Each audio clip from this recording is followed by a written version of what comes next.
Amtrak now offering free wireless service to its Acela Express train passengers. As the Acela Express marks its 10th year of service, the company weighs the cost of even more upgrades on its train lines. CEO Joseph Boardman joins us now from our Washington newsroom with a look at what's ahead for the company and its passengers. Welcome to you, Joe. Great to see you.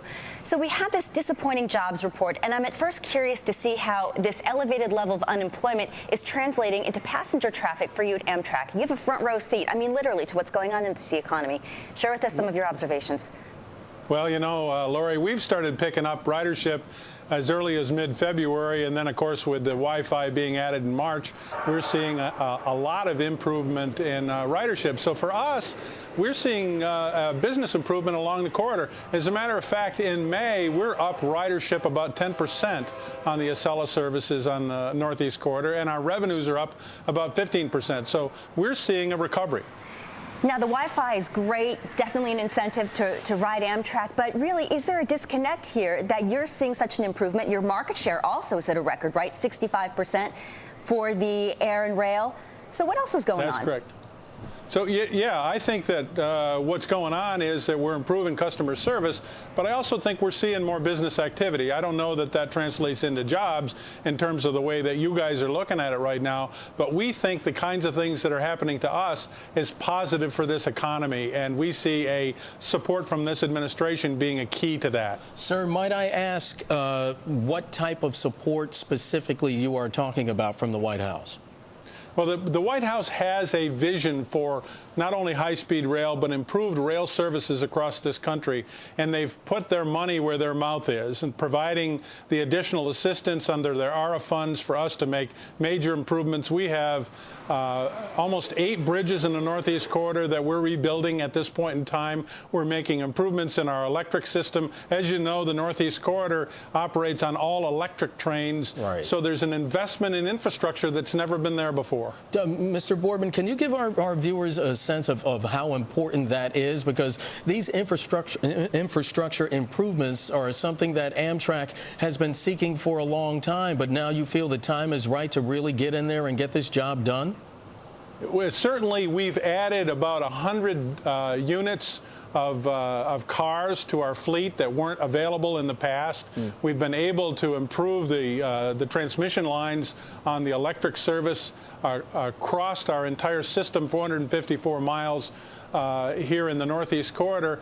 And that kind of an investment, that upward-looking kind of thing for rail is a major factor in our improvements. Joe, 28.7 million passengers. That's the record set in 2008. Are you going to beat it this year or when? We hope so. That's our plan, Lori. Well, we don't know that yet, but we're on track, so to speak, or on course to make that a new record. All right, so you talked about some other upgrades. Where are you getting the money to do that, to add cars and such? Well, in the stimulus program that originally occurred, there was $1.3 billion that came to Amtrak to make these upgrades, to improve our rail system, not only in terms of the bridges and the infrastructure, but also in the cars and in the security and the safety systems in the New York tunnels. We've made major improvements in this past year.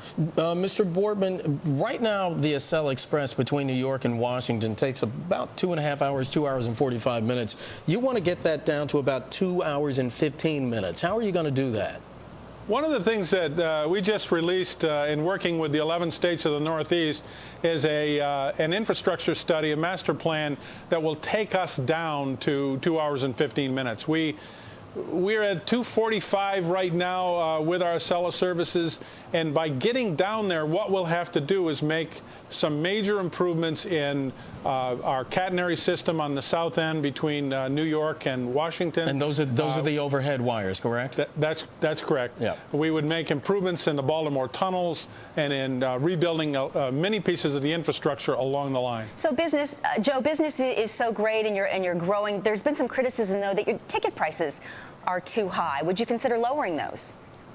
Well, our trains are full, and I think one of the things, and that a question came up a little earlier, with full trains, and they want us to operate like a business, we're probably the most efficient railroad. We know we're the most efficient railroad, passenger railroad in America. We cover between 70 and 80% of our operating costs, which means that there's still a gap, and that gap is provided by the taxpayer. Yeah. The taxpayer expects us to charge what was necessary.